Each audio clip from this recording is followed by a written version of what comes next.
Hi പ്രിയമുള്ള സുഹൃത്തുക്കളെ, നമ്മുടെ നാട്ടിൽ എത്ര വലിയ കലാപമുണ്ടായാലും കലാപ സാധ്യതയുണ്ടായാലും അതിൻ്റെതായ ഭീഷണികൾ ഉണ്ടായാലും ശരി, അതിൻ്റെ ഒക്കെ പിന്നിൽ ആരാണ് എന്ന് തെളിഞ്ഞാൽ ചില മാധ്യമങ്ങൾ വളരെ പെട്ടെന്ന് നിശബ്ദരാകുന്നത് നമുക്ക് കാണാം.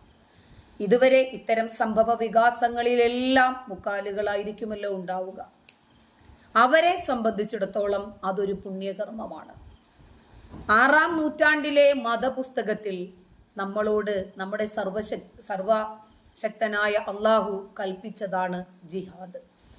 നമ്മുടെ ജീവൻ അള്ളാഹുവിന് വേണ്ടി സമർപ്പിച്ചിട്ട് കുറെ കാഫിറുകളെ ഉന്മൂലനം ചെയ്താൽ ആകാശത്തിരിക്കുന്ന അള്ളാഹുവിന് ഇതിലും വലിയ ഒരു സന്തോഷം വേറെ ഉണ്ടാകില്ല. അള്ളാഹുവിൻ്റെ നൈമിഷികമായ സന്തോഷത്തിനു വേണ്ടി സ്വയം സമർപ്പിക്കാൻ, ഇരുമ്പ് നിക്കറിട്ട് പൊട്ടിത്തെറിക്കാൻ തയ്യാറായി നിൽക്കുകയാണ് ഇവിടെ കുറെ എണ്ണം. ആ ഇരുമ്പ് നിക്കറിട്ട് പൊട്ടിത്തെറിച്ചു കഴിഞ്ഞാൽ ഇരുമ്പ് നിക്കറിനെ ബോംബിന് പേടിയാണല്ലോ. എന്നാലേ 72 ഹൂറികൾ കാത്തിരിക്കുന്നത് വേസ്റ്റ് ആകാതിരിക്കും. അപ്പൊ അള്ളാഹു ഇതെല്ലാം കരുതണമല്ലോ ഒരു കാര്യം ചെയ്യുന്നതിന് മുമ്പ്. ഇപ്പോ ബംഗ്ലാദേശ് മാതൃകയില് ഇന്ത്യയിലും തീവ്ര ഇസ്ലാമിസ്റ്റുകളുടെ കലാപമുണ്ടാകുമെന്ന് ഭീഷണി മുഴക്കിയ ഒരു യുവാവാണ് ഇപ്പോൾ അറസ്റ്റിലായിരിക്കുന്നത്. ഉത്തർപ്രദേശിലെ ബറേലി ജില്ലയിലെ സിറൌലി പോലീസ് സ്റ്റേഷൻ പരിധിയിലാണ് സംഭവം. മെഡിക്കൽ ലാബ് ഉടമയായ അഫ്സർ എന്ന യുവാവാണ് പിടിയിലായിരിക്കുന്നത്. ശ്രീലങ്ക കഴിഞ്ഞു, ബംഗ്ലാദേശിൽ ഏതാണ്ട് സമാനമായി നടന്നുകൊണ്ടിരിക്കുന്നു. മൂന്നാമത് ഇന്ത്യയുടെ ഊഴമാണോ? അതാണിപ്പോൾ മാധ്യമങ്ങൾ ചോദിച്ചു കൊണ്ടിരിക്കുന്നത്. 5 കോടി രൂപ വിലയുള്ള വിമാനം എങ്ങനെയാണ് തയ്യാറായത്? ബാഗും റെഡിയായി. ഞാൻ ചിലരെ ഭയപ്പെടുത്തുകയല്ല, അവർക്ക് മുന്നറിയിപ്പ് നൽകുകയാണ്. ബംഗ്ലാദേശിൽ വിദ്യാർത്ഥികൾ മാത്രമാണ് അസ്വസ്ഥരായതെങ്കിൽ ഇതാണ് അഫ്സറിന്റെ വാട്സാപ്പ് സ്റ്റാറ്റസ്. ശ്രദ്ധിച്ചോ? ശ്രീലങ്ക കഴിഞ്ഞു, ബംഗ്ലാദേശ് കഴിഞ്ഞു, ഇപ്പോൾ ഇന്ത്യയുടെ നമ്പറാണോ? അഫ്സർ ചോദിക്കുക, 5 കോടി രൂപ വിലയുള്ള വിമാനം എങ്ങനെയാണ് തയ്യാറായത്? ചോദ്യമാണ്. ബാഗും റെഡിയായി. അതൊക്കെ ചോദ്യങ്ങളാണ്. ഞാൻ ചിലരെ ഭയപ്പെടുത്തുകയല്ല, അവർക്ക് മുന്നറിയിപ്പ് നൽകുകയാണ്. ബംഗ്ലാദേശിലെ വിദ്യാർത്ഥികൾ മാത്രമാണ് അസ്വസ്ഥരായത്. ഒന്നും ആലോചിക്കാതെയല്ല അഫ്സറിന്റെ ഈ വാട്സപ്പ് സ്റ്റാറ്റസ്. ബറേലിയിലെ വിശ്വ ഹിന്ദു പരിഷത്ത് പ്രവർത്തകൻ ഹിമാൻഷു പട്ടേലാണ് ഇതുമായി ബന്ധപ്പെട്ട് ബറേലി ADG അതുപോലെ DGP, മുഖ്യമന്ത്രിയുടെ ഓഫീസ് എന്നിവർക്ക് പരാതി നൽകിയത്. അങ്ങനെയാണ് ഈ വിഷയം പുറം ലോകം അറിയുന്നത്.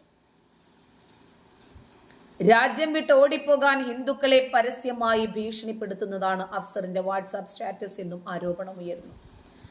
അഫ്സറിന്റെ ലാബുമായി ബന്ധപ്പെട്ടും അന്വേഷണമുണ്ടാകും. പ്രത്യേക സമുദായത്തിൽപ്പെട്ട ചിലർ അഫ്സറിന് പിന്തുണയുമായി എത്തിയിരുന്നു. ഇവർക്കെതിരെയും ശക്തമായ രൂപത്തിൽ നടപടിയുണ്ടാകുമെന്നാണ് സൂചനകൾ കിട്ടുന്നത്. ജ്യോതി ബസു ചാറ്റർജി എന്ന സ്ത്രീ ബംഗ്ലാദേശിലെ ഒരു സന്നദ്ധ സംഘടനാ പ്രവർത്തകയാണ്. അവര് വളരെ പൂറായിട്ടുള്ള മുസ്ലിങ്ങൾക്ക് വേണ്ടി ഒരുപാട് ക്ഷേമ പ്രവർത്തനങ്ങൾ സംഘടിതമായി ചെയ്തു വന്നു. ആർക്കെന്ത് പ്രശ്നം വന്നാലും ആദ്യം ജ്യോതി ബസുവിനെയാണ് ആളുകൾ വിളിക്കുന്നത്. മുസ്ലിങ്ങൾക്ക് സുസമ്മതയായിരുന്നു. ഷെയ്ഖ് ഹസീന രാജിവെച്ചു. പിന്നീട് ഇസ്ലാമിസ്റ്റുകളുടെ തേരോട്ടമായിരുന്നല്ലോ. അവർ ജ്യോതി ബസുവിനെ പിടിച്ചു. പിടിക്കുന്നത് അപ്പിക്കുപ്പായക്കാരികളായ ഹൂറികളാണ്. ഹൂറന്മാര് മാത്രമല്ല ആളുകളോട് ഇത്രയും നിന്ദ്യവും നീചവുമായി പെരുമാറുന്നത്. അപ്പിക്കുപ്പായക്കാരികളുടെയും ഉള്ളിൽ നിന്നും ആ ഒളിച്ചിരുന്ന തീവ്രവാദി ഭീകരത പുറത്തു വന്നു. നമ്മൾ ജീവിക്കുന്നത് തന്നെ ഇവരെ ഇല്ലായ്മ ചെയ്യുക എന്ന ദൗത്യത്തിനു വേണ്ടിയാണല്ലോ. ശരി, 20 പുരുഷന്മാരെ സംഘടിപ്പിച്ച ആ സ്ത്രീയെ ബലാത്കാരം ചെയ്യിപ്പിച്ചു ഇവളുമാര്. എന്നിട്ട് പച്ചയ്ക്ക് കത്തിച്ചു. ഇത്രയും കാലവും ചെയ്തതിന് കിട്ടി. ഞാൻ പറയാറുണ്ട് എപ്പോഴും, ഒരിക്കൽ കൂടി കടമെടുക്കുന്നു. ഓരോ മുസ്ലിമിൻ്റെ ഉള്ളിലും ഒരു ഭീകരൻ ഒളിച്ചിരിപ്പുണ്ട്. സന്ദർഭോചിതമായിട്ട് അവൻ പുറത്തു ചാടും. ചിലർക്ക് അവസരത്തിൻ്റെ അഭാവം മാത്രമാണ്.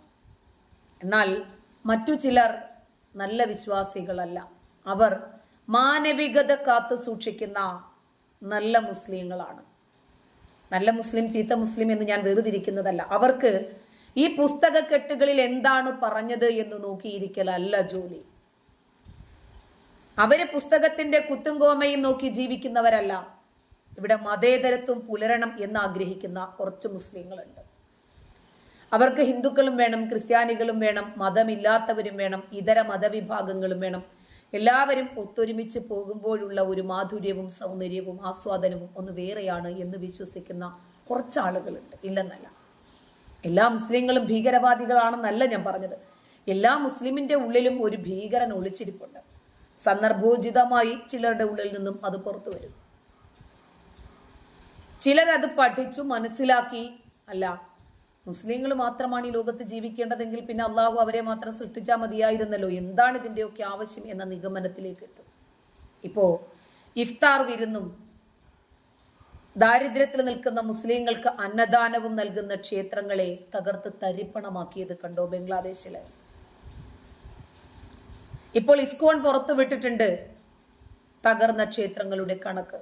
എന്തിന്റെ പേരിലാണ്?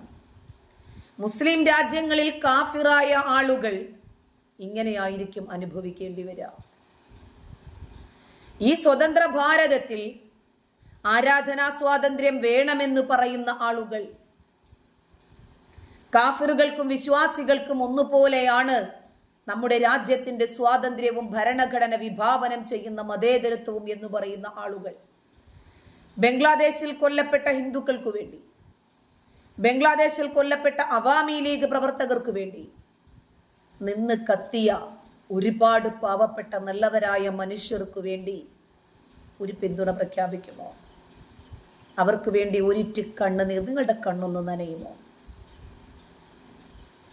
ആരാധനാലയങ്ങൾ തകർക്കപ്പെടുന്നതിലൂടെ, ന്യൂനപക്ഷങ്ങളെ മർദ്ദിച്ചില്ലാതാക്കുന്നതിലൂടെ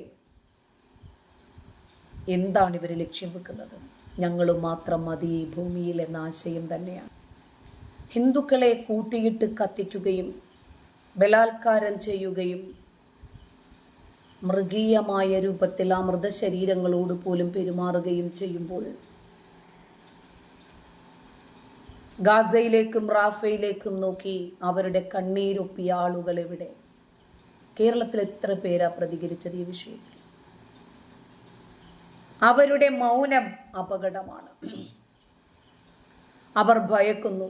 നമ്മൾ അവർക്ക് ഐക്യദാർഢ്യം പ്രഖ്യാപിച്ചാൽ ഒരു വിഭാഗം മതമൗലികവാദികളുടെ സൈബർ ആക്രമണത്തിന് നമ്മൾ ഇരയാകും. ഈ ഭയത്തിൻ്റെ പേരാണ് പ്രീണനം അഥവാ കാപഠ്യം. ബംഗ്ലാദേശിൽ നടക്കുന്നതൊന്നും കണ്ടില്ല എന്ന് നടിക്കാൻ പറ്റുന്നില്ല. കലാപം രൂക്ഷമായിരിക്കുന്ന ബംഗ്ലാദേശിൽ ഹിന്ദുക്കൾക്കെതിരെ രൂക്ഷമായ ആക്രമണമാണ് നടക്കുന്നത്.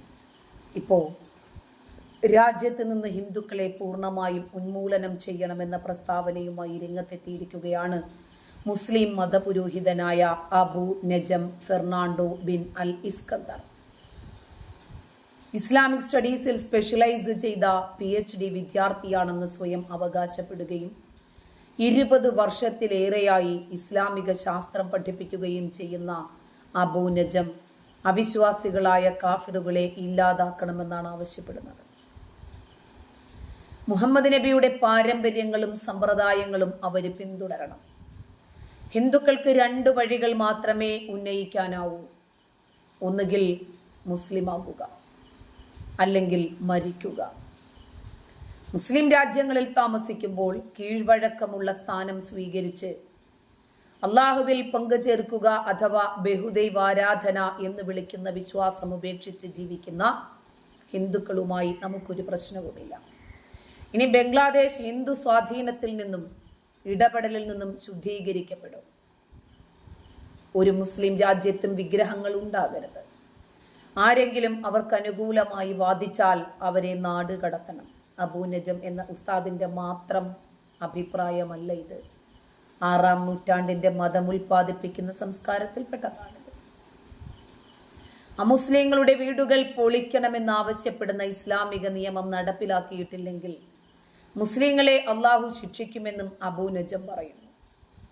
ഇസ്ലാമിലെ ബാധ്യതകൾ നടപ്പിലാക്കാൻ വിസമ്മതിച്ചതിന് മരണാനന്തര ജീവിതത്തിലെ ശിക്ഷയ്ക്ക് പുറമെയാണിത് എന്നുമൊക്കെയാണ് അബൂ നജം പറഞ്ഞു വെക്കുന്നത്.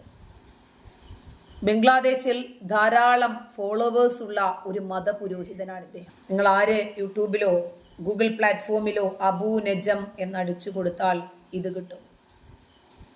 മുസ്ലിങ്ങൾ മാത്രം ജീവിച്ചാൽ മതി, ഹിന്ദുക്കളുടെ വീടുകൾ അടിച്ച് തരിപ്പണമാക്കുക, അവര് മതം മാറുക, അതല്ലെങ്കിൽ മരിക്കാൻ തയ്യാറാകുക.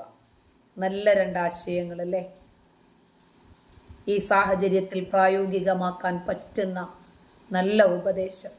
നന്ദി.